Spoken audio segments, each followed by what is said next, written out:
So Yaakov leaves Beersheba, and he comes to Haran.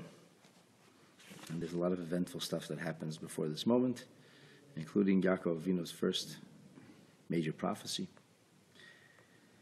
And Yaakov now finally arrives at Haran, armed with the promises that everything will work out in the end. And he comes to Haran, and he encounters these shepherds. They're on a well.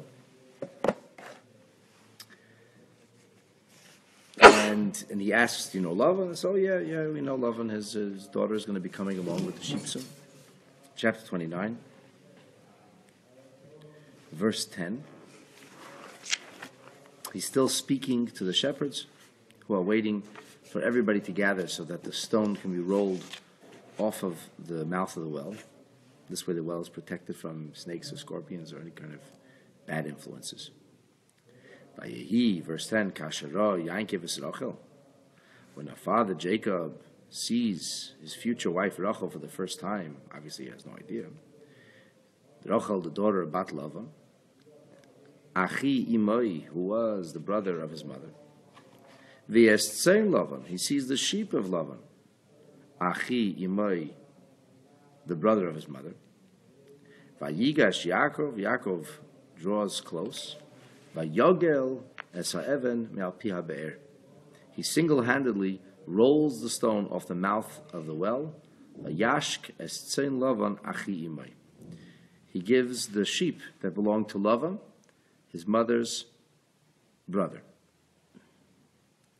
Now this is a very strange verse. It's a very strange verse because it says 3 times that Lavan is achi imay. When we talk about Rachel, we say she's Bat Lavan, the daughter of Lavan, who is his mother's brother. We talk about the sheep belonging to Lavan. Again, we identify him as Achi Imay. And then a third time, we talk about giving the sheep hydration. And again, we emphasize Achi Imay. Why do we do that 3 times? You'd think by now we figured out that everything is Achi Imay. So Rabbeinu Bechaya says there's a very important message being conveyed here. Yaakov is not trying to impress a girl. He's not trying to impress Rachel, who, by the way, is like 5 or 7 years old at this point. On the contrary, he was trying to bring honor to his mother. And because he was his mother's son, and this is his mother's brother, Yaakov did all these things as a dutiful son to bring honor to his own mother and to his own home. So which already gives us a new perspective. Most people twist this narrative of the Torah to be a love at first sight and some other ridiculous things. Yaakov is in his 80s, sees a 7-year-old girl and falls in love, and all the horrible stuff that can be intimated along with that, which is pure narishkeit, pure poppycock. And the biggest raya, the biggest proof is that the Torah here emphasizes the concept of Achi Imay, the father, 3 times the father, the brother of his mother. Now Rashi says, interestingly does not deal with that, but Rashi says, 1 second. In the previous verses, we heard that Yaakov says to the shepherds, what are you doing here? Why are you wasting your time? In fact, Yaakov was very, very exacting with his time. He said, do you work for yourself? If you work for yourself, why are you wasting your time? You work for somebody else, so then you're not being honest. What's going on here? So they said, listen, we can't move the stone. The stone is too hard for us to remove. It's too heavy. When everybody gathers together, that's when it's possible. And then here we have a story of Yaakov coming, and he simply rolls the stone away. How does that work? So Rashi says like this. It doesn't say vayiglal, because that's usually what it would say, v'golalu, which is plural. It doesn't say vayiglal. It says vayogel, yogel singular. So Rashi says, not only did Yaakov do this on his own, but ka'odom shemavir esapkok me'alpit saloiches, like a person who is removing the cork of a bottle. Just pop the cork off. Lo yidiecha, this tells you, shekoiche gadol, that Yaakov, his physical prowess was very impressive. So much, much stronger than all the shepherds who had gathered there. Yaakov simply rolled the stone, popped it off the cover of the well. And as we said, Rabbeinu Bechaya says the emphasis here is bringing honor to his mother. Ramban adds to the words of Rashi something very interesting. Number 1, Yaakov is coming from his travels. What happens when a person's travel? Especially when you didn't sit first class on an airplane, but you actually walked with your feet. You're tired. You're exhausted. Okay.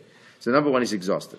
Number 2, it says HaTorah mateshet kocho shel adam. When a person studies Torah, It saps your strength. It takes all your koyach.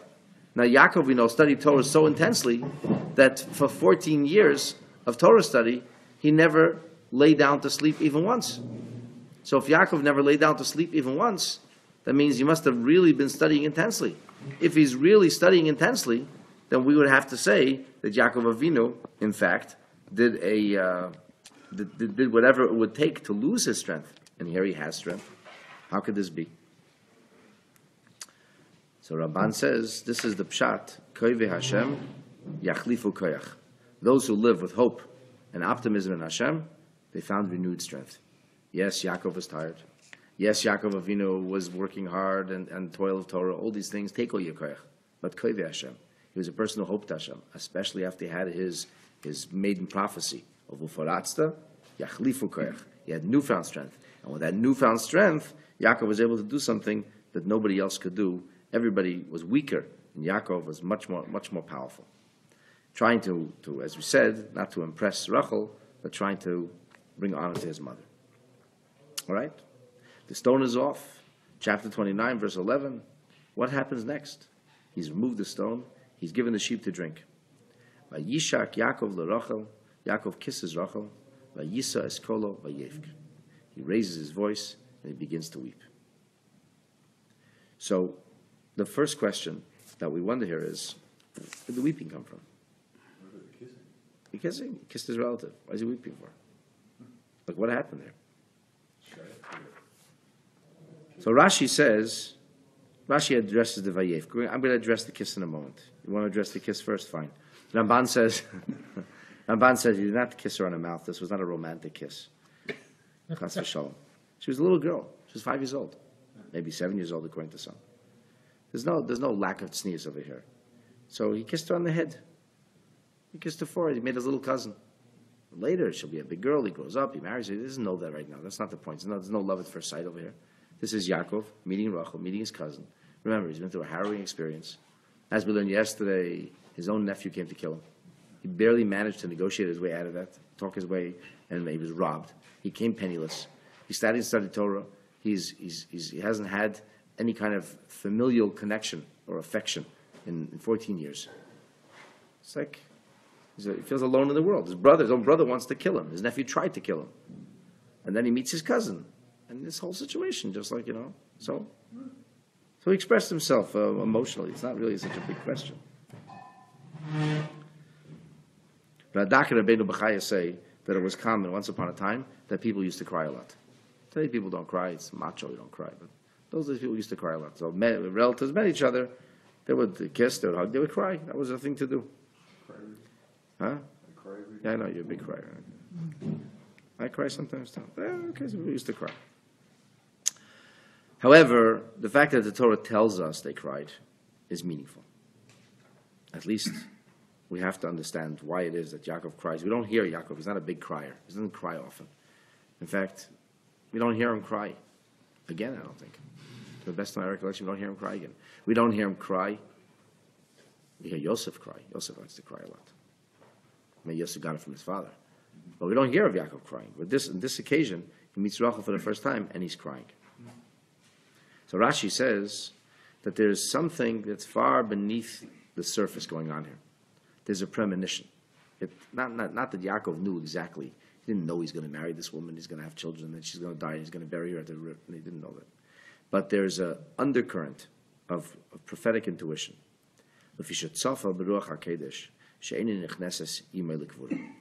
He had the sense that she would be somehow separated from him. And of course she was. He's buried in Hebron, along with Leah, and Rachel is buried at the Eim HaDerech, at the side of the road, as we discussed numerous times. So that's one interpretation. So there's an inner rhythm, something that makes him cry. There's something very sad about Yaakov's relationship with Rachel, and intuitively Yaakov knows this, and that's why he's crying. He suddenly wells up with these emotions. Davar Acher, another way which is a little more literal, a little less meaningful. And because the first way is, I could actually say far-fetched, but it's very far from the literal comings and goings. It's like a distant thing, a distant kind of prophecy, which on a level of pshat, it's far. It's meaningful, makes sense, but it's far.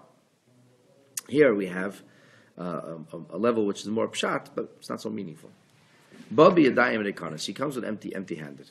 Omar, he said to himself, Eliezer, Eved, Avi Abba. Eliezer, who was but my grandfather's servant, when he came for a shidduch, Hoya Biyadov, he had full hands. He had nizamim, tzmidim, migdanes. He had beautiful bracelets. He had nose rings. He had all kinds of jewelry. He had delicacies to impress everybody. Ani ein biyadi klum. I don't have anything. I don't have a piece of paper in my hands. Why didn't he have anything? That doesn't make any sense. Rivka and Yitzchak would send him off to go and find a shidduch, and they couldn't give him a few bucks to keep in his pocket. Maybe a little pack of diamonds, something. They're very wealthy. Who sends the child like that, alone, penniless?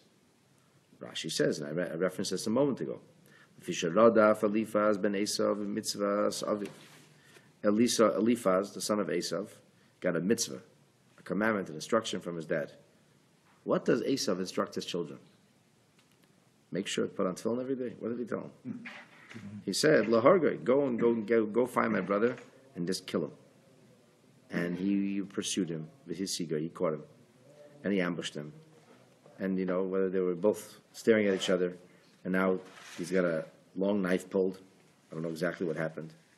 But Lefisha Gadla Elisav Becheke Shel Yitzchak Eliphaz was basically a mafianero, a bloodthirsty guy. His father was a murderer. He was raised with murder. But he grew up in his 80s house. So he had a little conscience. There was something there. Beneath the crust of indifference and cruelty, there was something there. And because that was the case, Yaakov was able to bring that forth from him. Mashach Yadav. So Yaakov negotiated with him. And he wasn't so keen about this murder. Amar Loi, he says to Yaakov, Ma'asa, Tzivu Yeshal Abba, the mafianeros, this is like the kill, but listen to your papa. The Godfather says there's a certain morality. Listen, I don't have to kill you. But what do I do with this commandment I got? I got this mitzvah to fulfill. So he said to him, Amar le Yaakov told Masha Biyadi, why don't you just rob me? Just rob me. Take everything I have. And we have this idea that ha'ani chashuv kemes. A person who's poor is like a dead person. He has no more influence. Well, nobody will look at him. Nobody will answer him. Nobody will talk to him. So therefore, you left me for as good as dead. You come home and dad will say, "Did you find the SOB?" You say, "Yep, I left him good as dead. I left him for dead. Left him for dead, okay? What will happen in the future? I left him for dead." And if actually he was alive, I thought he was alive. He recovered from his wounds. I left him for dead. And you're not lying. You sound totally Orwellian. Otherwise, I have to kill you. If I can leave you alive, I'm violating the mitzvah. I can do what my father said. Oh, so no problem. So now he found a way that he could make a white lie, and he's absolved from murder, and he's still doing mitzvah. The morality is totally inverted here, but this is what we're dealing with. All right. What happens next? V'yaged Yaakov l'Rachel ki achi avihu. He said, we're cousins.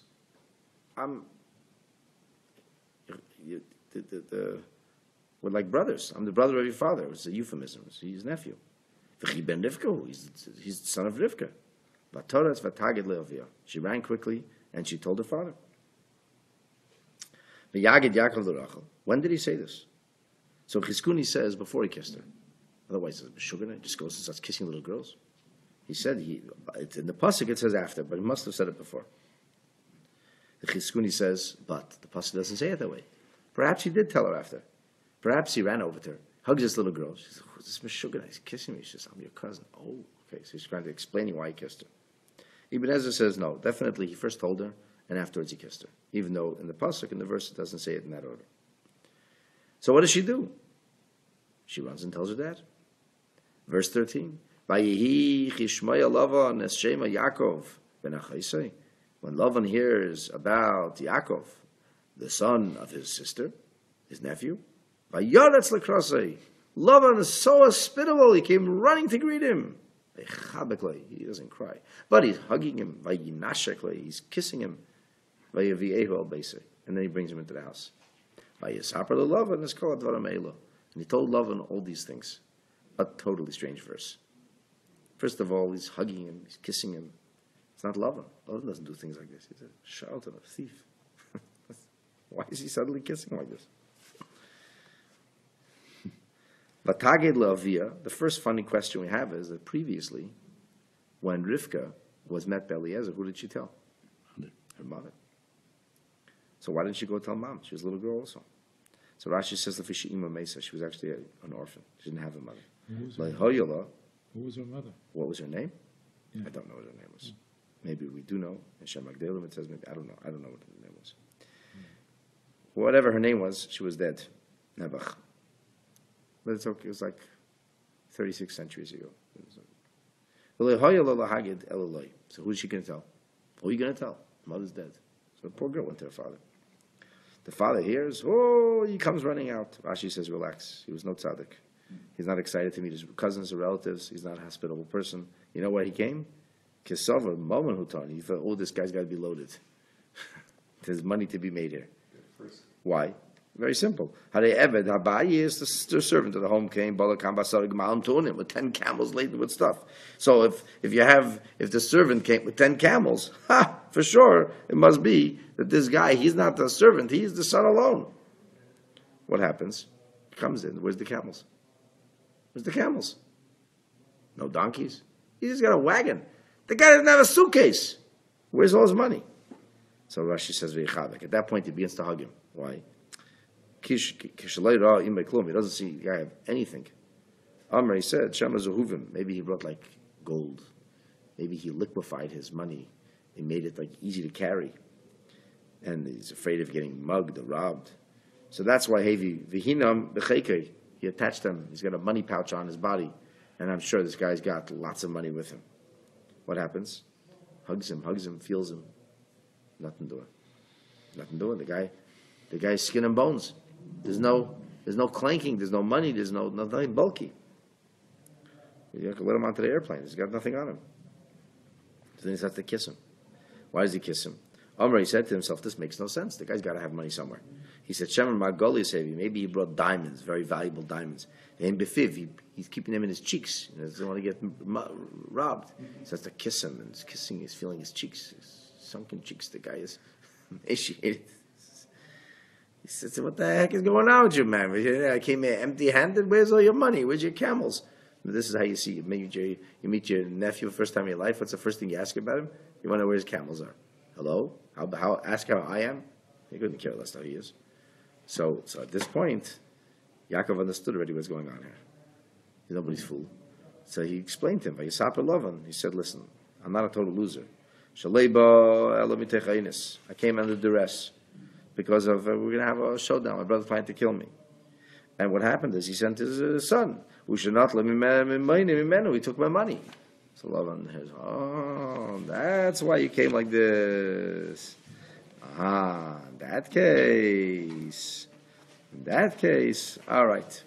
Now, in the beginning, when Lavan heard about this from Rachel, why didn't he ask him? Did he have camels? I'm sure he asked him stuff like that. So the Sephorah says something gewaldig. He heard Shema. He heard like there was what did he hear?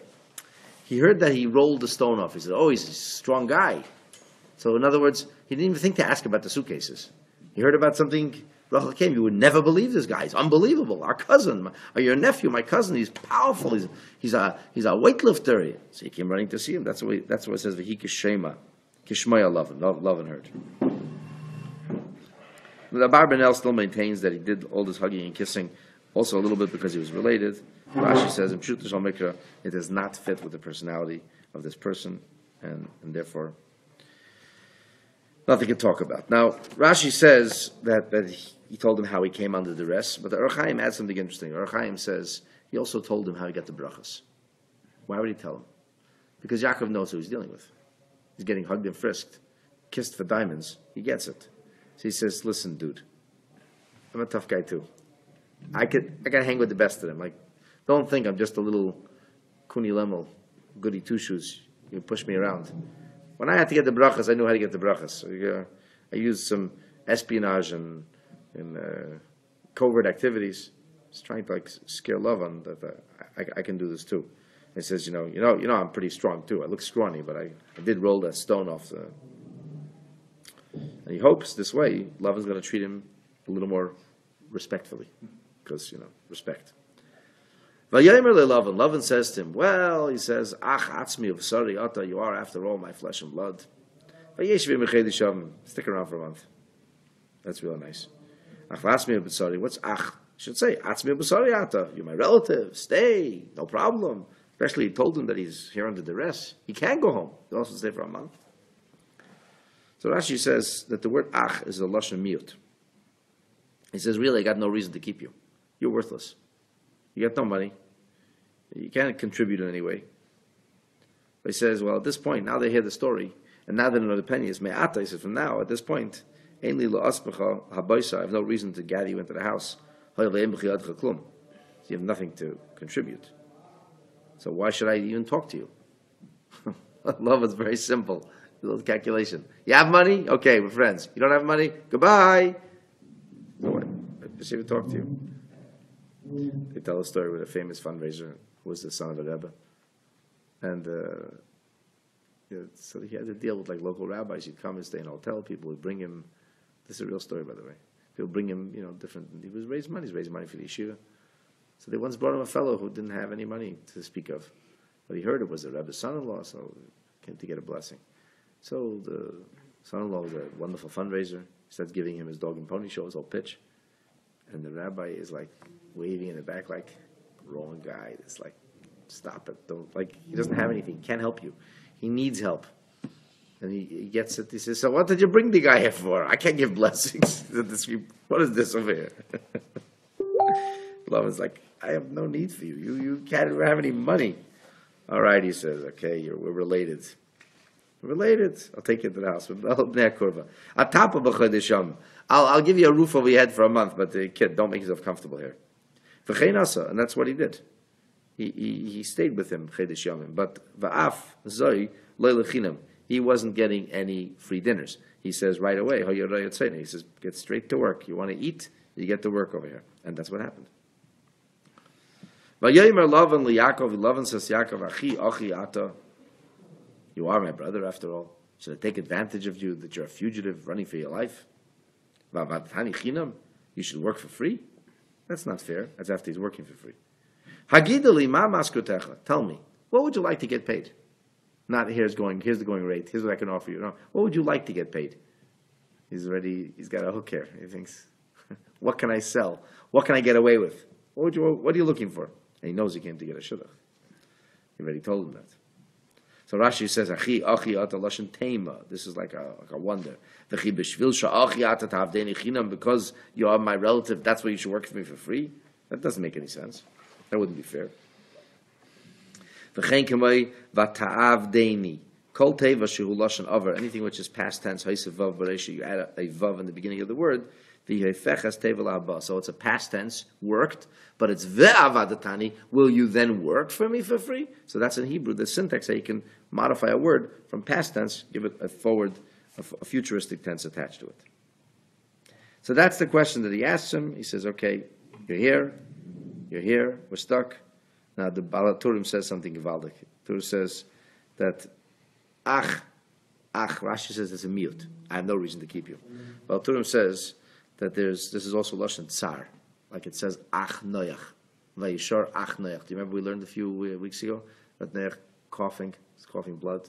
It's worked so hard. So he says, the Ach is over here like this. He says, Vai, woe is to me, that you are just a relative, and you're penniless, he said. You have no money. I'm stuck taking care of you. Woe is to me, he said, that I'm stuck taking care of you now. This is awful. But I'm not taking care of you. He says, okay, fine. So should I do it for free? That doesn't make sense. Now what's atzmi ubesari? Atzmi ubesari means you're like my bone and my flesh. What's up with the bone and flesh? Why redundancy like that? So the Vilna Gaon says, because I wouldn't even take care of you, but I'm related to your father and your mother. We're related on both sides. Because Lavan is Rivka's brother, who's also Yitzchak's cousin. So he says, we're related. Atzmi, ubesari.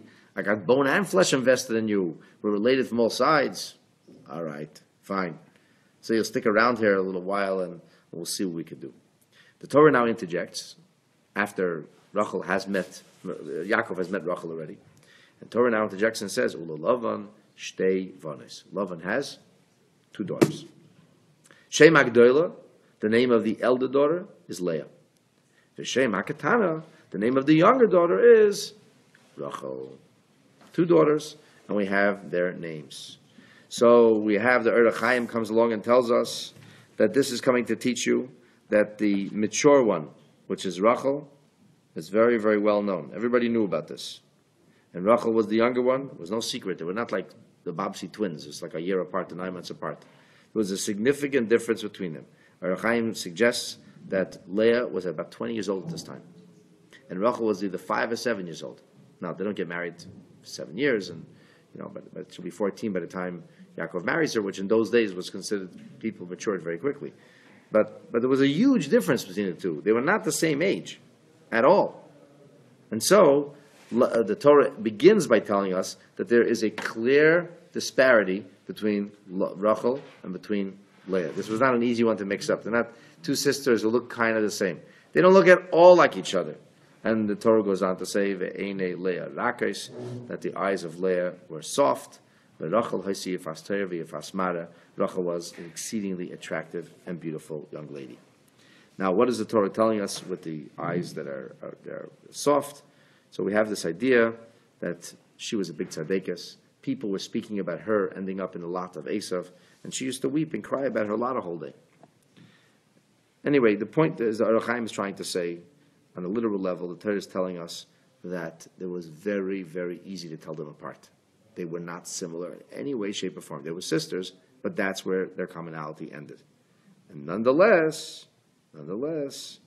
even though Rachel is so much different, as we're going to see, Lavan fools Yaakov anyway. And then that's another story for a different day. So what's the first thing we hear about Rachel? What's the first name the Torah calls her? What's the first name? Torah calls her, gives her a title. Look in the Torah. What does it say? Lavan has 2 daughters. Shem HaGdola, Gdola and Ketana. So if I call you a Gadol, that's like a nice title. A Gadol b'Yisrael, a great one. What if I call you a Kotan? You puny little thing. That's not a compliment.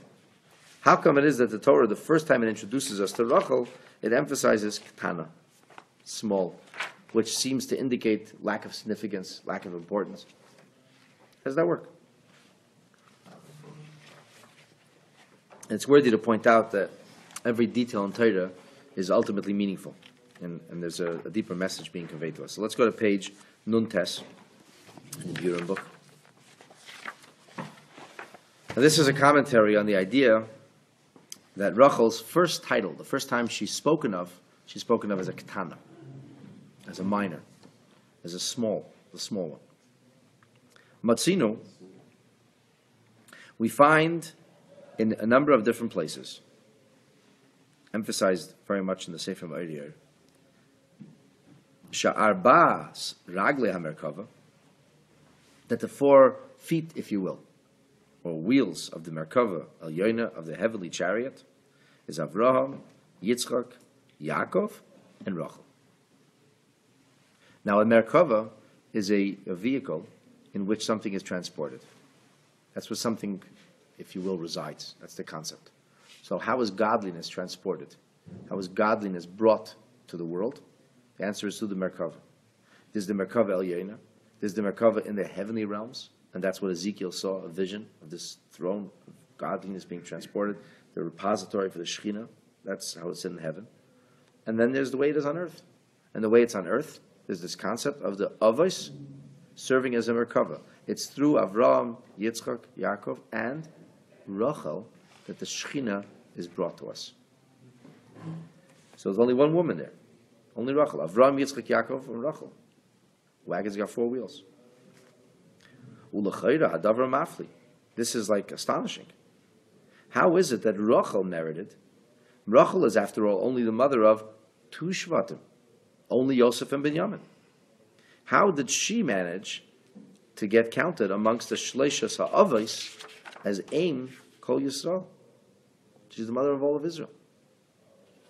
She is the vehicle. She is the Shekhinah. How did that happen? It's very interesting that the word Iyar, which is the month after Nisan, is also an acronym, is brought down for Avraham, Yitzchak, Yaakov, and Rachel. And that's why we spell, in the halachas of Gittin, it says you can spell Iyar with 2 yuds because of that. Even though really Iyar could be written technically with 1 yud. Anyway, the question is, what is the secret power of Rachel? What was her secret? Yesh Leimar, the Rebbe suggests, Rachel zoch salakach. Do you know why Rachel merited this extraordinary greatness that was unparalleled and unmatched by all the other imahot? Mishum shehiskima levater ma'alasa ishis.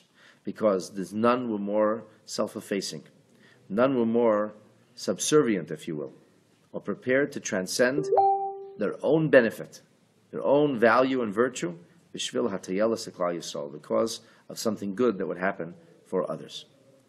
Uvischosa asid HaKadosh Baruch Hu ligal as kol am Yisrael. It's in the merit of her sacrifice, of her commitment, that Hashem will in the end redeem all of Israel.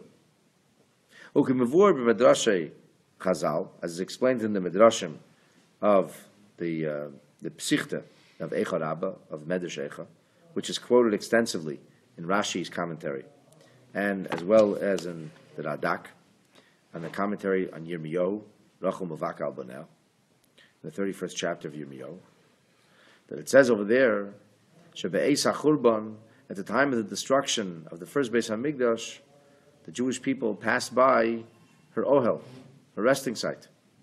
They couldn't go daven at the Ohel. Yirmiyahu was sent to Hebron. Yirmiyahu was sent to go talk to Avraham, Yitzchak, Yaakov, to wake up the Imais. He was sent to go and speak to Moshe Rabbeinu. And he had a problem. He said, where's the grave of Moshe? Nobody knows the grave of Moshe. God tells him, stand at the end of the river and call out Ben Amram. So Yirmiyahu personally was the messenger. But the Jewish people obviously couldn't say, well, could you give us some time to go to the Ohel before you take us into Galus? The ones that weren't butchered, being led, broken, beaten, bloodied, chained into exile. But she's buried right there. They Pasha walked by her Ohel, and they cried out to her, pray for us. And Rachel's spirit is stirred, and she comes before Hashem, and she said to God, Ani ichnasti tzarasi b'teir beisi. I brought my own sister into my house. Shekol aveda shaved Yaakov asavi, all the servitude that Yaakov did for my father, it was all for me. It's all for me. When I came to go to my wedding day, they suddenly dressed my sister in the wedding gown. Last moment. Not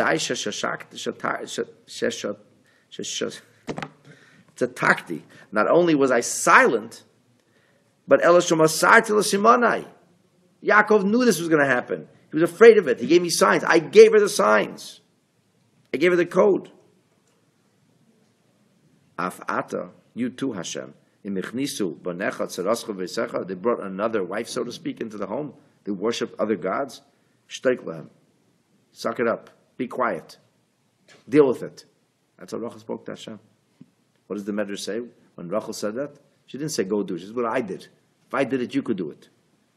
The Medrash finishes, Miyad Nisgagul Rachmach Shel HaKadosh Baruch Hu. Immediately Hashem's mercy was stirred for the Jewish people. And he said, B'shvilach, for you, Rachel. And he machzes Yisrael l'mekaymen. I will bring the Jewish people back to their place. That's the famous words of Yirmiyahu, V'shavu banim l'gvulam. The sons, the children will return to their borders. So Rachel, only her prayers. Incidentally, the Rebbe doesn't talk about it here, but I'm telling you that in the Psichte Rabasi, it says that the Yirmiyahu was sent to Avraham, Yitzchak, Yaakov. Yirmiyahu was sent to Moshe. Moshe Rabbeinu comes up on high, and he recognizes the angels that he saw when he came from Mount Torah. And he said, what do you do? What are you going on here? We haven't seen you since then. And he says, I don't know. I was told to come here. He says, you don't know what happened? You don't know what happened? The Beis HaMikdash is being destroyed. And Moshe Rabbeinu rends his garments and he begins to cry. And the others come, and they rend their garments and they cry. Hashem doesn't listen to them. Who does listen to? To Rachel Imenu. He says, because of you, Rachel, that's why. So what was Rachel's virtue? What's the power that puts Rachel as a regel hamerkava, as the fourth wheel, so to speak? But it's not. That's a compliment, not a demerit. Not like it sounds in English. What was the virtue? The virtue was her bittul. the ability to be totally self-effacing. This is how, indeed, the first time we hear of Rachel, is when Yaakov meets her, but Torah hasn't introduced her. Now the Torah is introducing her. How does the Torah introduce her? V'shem haktana, the small one. In other words, Rachel hoisa muchana lahaktin esatzma.